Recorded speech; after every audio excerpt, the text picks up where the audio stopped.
Hello everyone, hi, I'm Sandhya, I'm your botany lecturer.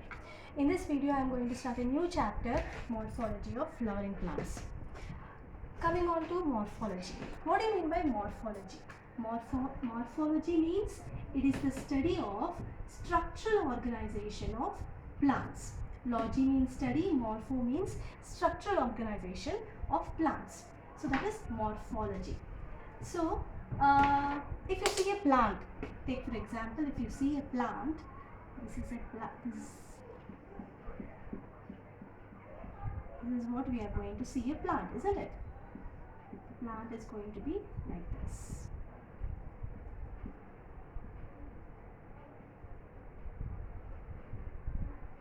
Here a flower arises, flower.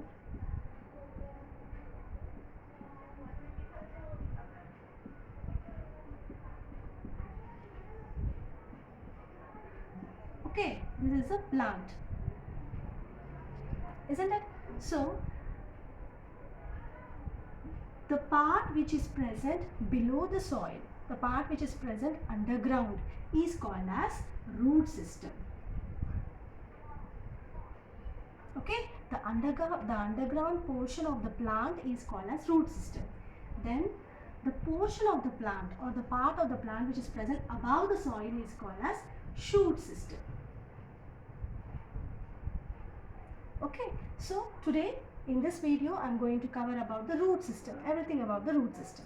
Okay.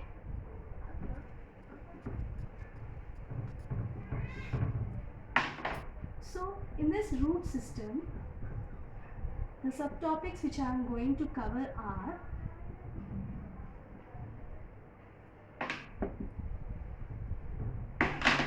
first, what is a root, then types of roots, then regions of roots, then functions of root, what further roots are present, functions of root, then modifications of root. Modifications of root. These are the subtopics which I am going to cover in this video. Okay, first coming on to root. What is a root? As I told you, root is the underground part of the plant which is present below the soil. Then types of roots. Types of roots, if we say types of roots, see, this is the soil surface, this is the root, isn't it? So this part is called as the primary root. This part is called as the primary root. Then this primary root gives rise to the lateral roots, or you can say secondary roots. Secondary roots. Then these secondary roots gives rise to the tertiary roots.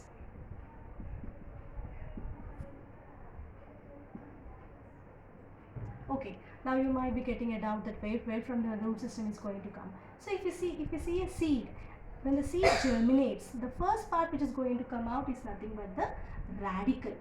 This radicle develops into the primary root, then primary root to secondary root to tertiary roots. Okay, so these are the types of roots: primary root, secondary root, tertiary roots. Then primary roots, secondary roots and tertiary roots. These are the types of roots.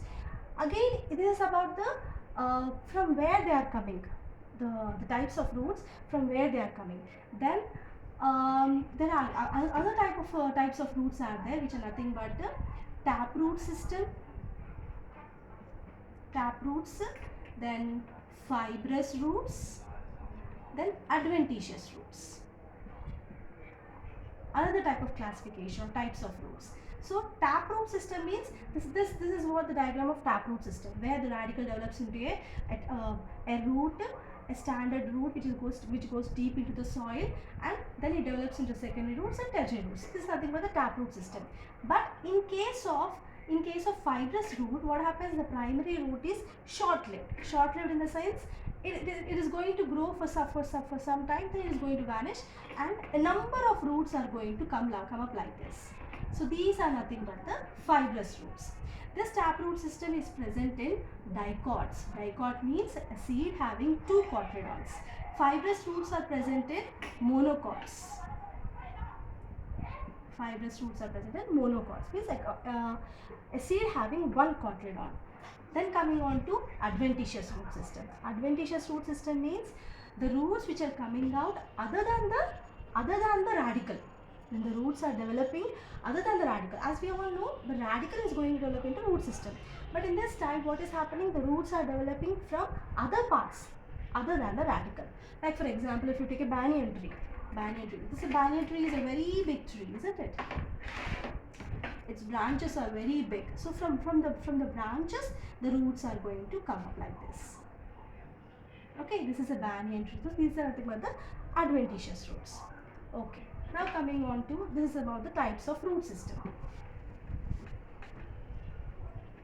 Then this root system is there, no? This root system is going to grow positively geotropic, means below the ground, towards the soil surface. So it is positively geotropic and negatively phototropic. Coming on to functions of roots. Functions of roots. So if you say what functions of roots, what happens if the root system is absent in a plant, what actually the roots help in, let us see now. First of all, the roots are helpful to absorb the water and mineral salts from the soil. Absorption. First and foremost function of root system is absorption of water and minerals. Second one, these roots are useful for the anchorage of the plant to the soil. For anchorage. And in some plants, they store food materials.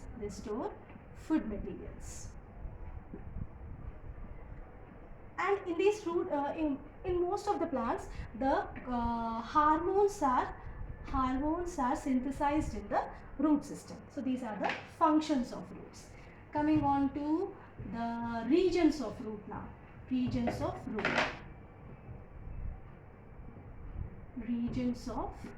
root. Okay, so like this. This is the primary root, no? The tip of the root is covered by a protective part which is called as root tip. This root tip it is covered by a root cap. This region is called as meristematic region.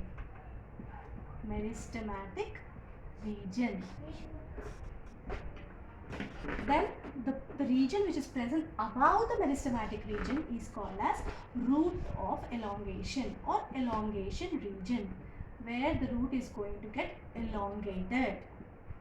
Elongation region.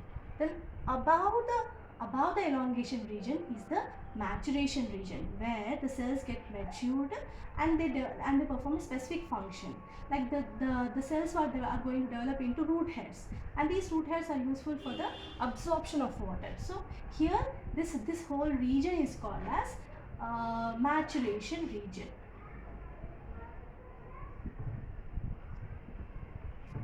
Or you can say root hair region. Okay, so root cap is going to cover the root tip, meristematic region, elongation region, maturation region, and root hair region. This root cap is going to be there for terrestrial plants, where it's going to protect the root tip. But in hydrophytes, instead of root cap, root pockets are present. A very good example of hydrophyte is a pistia. This is about regions of root. Coming on to modifications of root. Okay, modifications. Let me write here nicely. Modifications of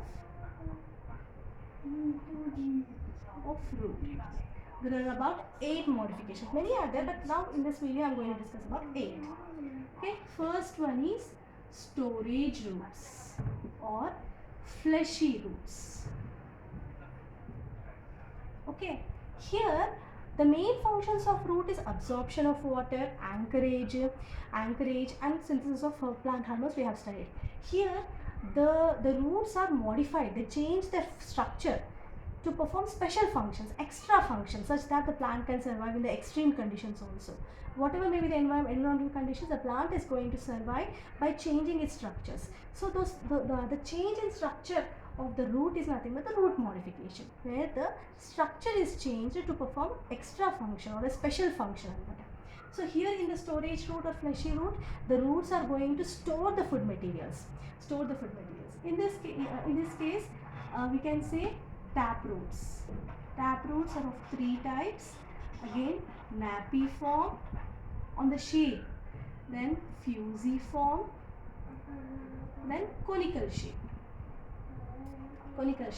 Napiform, I can give an example of a beetroot, where the root is going to bulge up and suddenly it gets tapered. This is beetroot. Example, beetroot.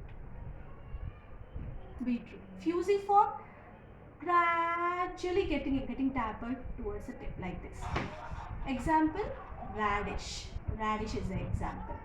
Conical, here it is going to store food material, then gradually tapering. This is example, carrot. Okay, this is about the tap roots. Coming on to what do you say? Fibrous roots. Example, asparagus. As we all know, fibrous roots means these are the roots which are going to develop from the base of the stem, but the primary root is short-lived. Number of roots arise from the base of the stem like this. So these roots get bulged up as they store food materials in asparagus. Then adventitious roots, where they are going to develop other than the radicle. Adventitious roots, we can say the example is sweet potato. This is about the storage roots. Then prop roots or pillar roots. The name itself says pillar, means these are the roots which are going to give mechanical support to the plant.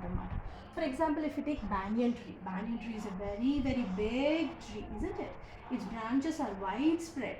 So these branches are heavy. They must stand up in the air. So to give support to these big branches, the roots arise. The roots arise from the branches and they touch the ground. Like this, the tree is going to spread its width. So this is a very good example is Ficus bengalensis, or you can say banyan tree. This is how it is going to spread its width. That's why it's the biggest tree, we'll say, isn't it? So prop roots and pillar roots. So the main function of these roots, extra function, is providing mechanical support to the branches, to the plant, to the tree. Then stilt roots are there in sugarcane and maize. As we all know, sugarcane is having a very long stem. Okay, very long stem. Like this, isn't it? It should stand. It should withstand the air kind of wind, heavy blowing winds. It should be able to stand at one place. So these roots are not enough. So what happens, in this sugarcane and in maize, the lower internodes are going to produce extra roots, which these roots are called as stilt roots. The roots which are arising from the lower nodes and internodes is called as stilt roots. They also provide the mechanical strength. They are present in sugarcane and maize. Coming on to another type of root modification, that is pneumatophores,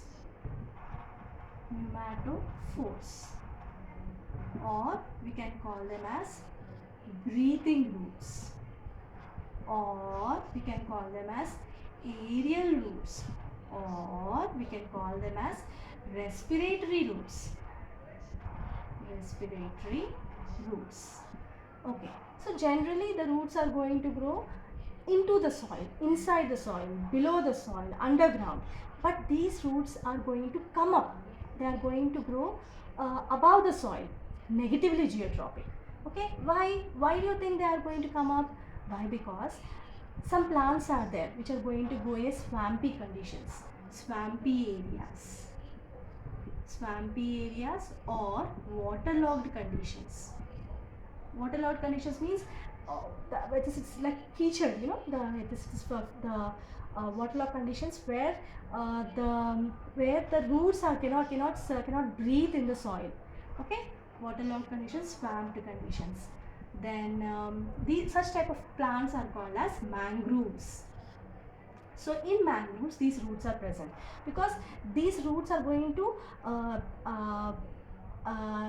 these roots are going to exhibit exhaustion anamata. They cannot breathe anamata. So that's why they come up and breathe. It's so wonderful, isn't it? They want to survive. So that's why instead of growing into the soil, the roots come up and breathe. They are struggle for existence, survival for the fittest, well, as we say. So in those conditions also, in such type of soils also, the plants are going to grow by such type of roots, by breathing with the help of roots. That's why they're called as respiratory roots, aerial roots. Mangroves. Very good examples are two examples, Rhizophora. Many are there, but Rhizophora and Avicennia are the two plants which exhibit the pneumatophores. Let us see the diagram now. This is the general plant structure, okay? Then this is the soil. What happens? It should grow into the soil. But what is happening here? They are coming up like this. They are coming up and breathing.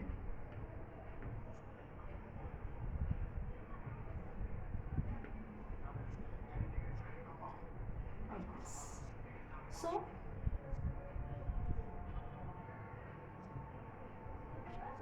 these are the and they are going to have small pores like this. These are called as pneumatodes. They are called as pneumatodes or hydatodes also.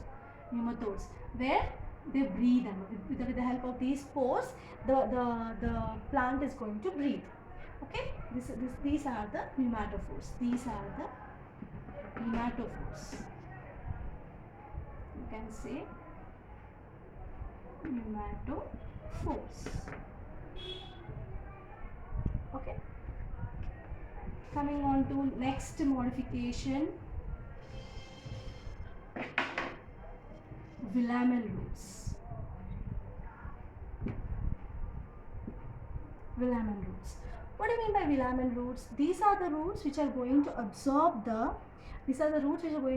moisture from the atmosphere.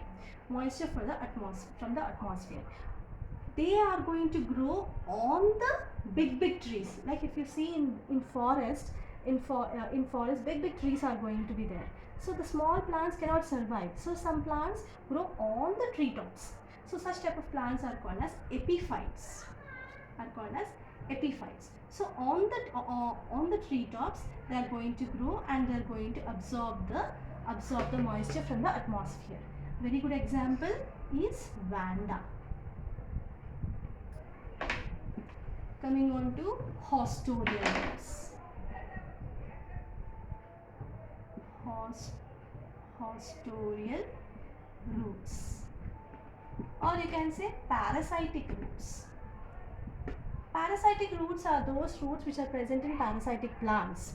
Okay, they possess the roots which grow into both xylem and phloem of the host plant or into the xylem of the host plant. So now you might be getting what is a host plant. So the parasite is a parasitic plant is a plant which grows in another plant. So that another plant where this parasite is going to get the food is called as host plant. Okay, it's called as host plant. So in the parasitic plants, the roots are going to be there which are called as parasitic roots or hostorial roots, where they penetrate into the xylem. When they penetrate into the xylem or phloem, they are called as partial parasites. When they penetrate both, when these roots penetrate into both xylem and phloem, they are called as complete parasites.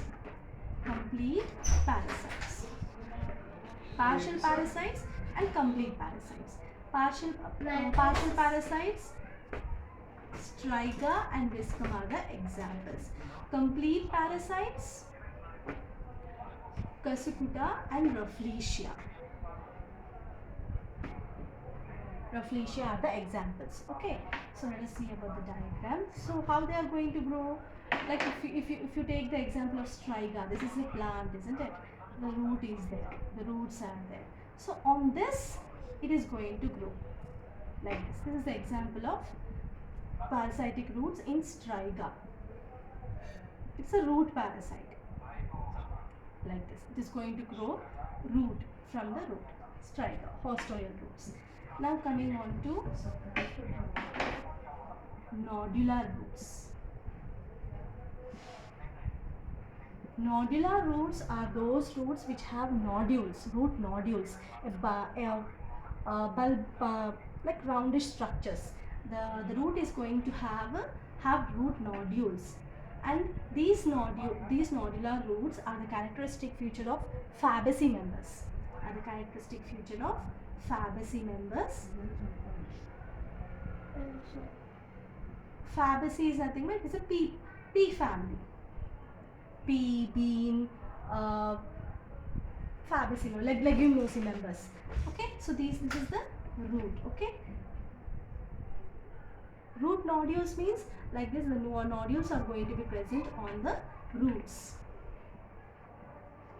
So these nodules are going to have a pigment called leg hemoglobin. At the same time, a bacteria called as Rhizobium bacteria.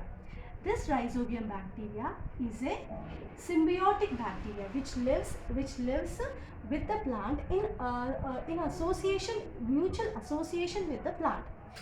This Rhizobium bacteria is going to fix the atmospheric nitrogen, and the plant is going to give the food to the Rhizobium bacteria.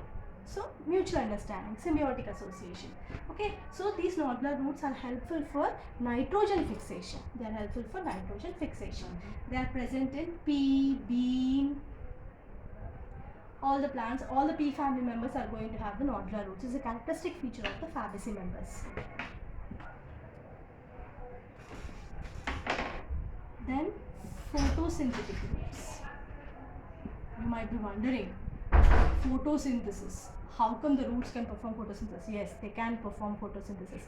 In some plants, the roots are going to perform the photosynthesis. Very good example is Cteniophyllum.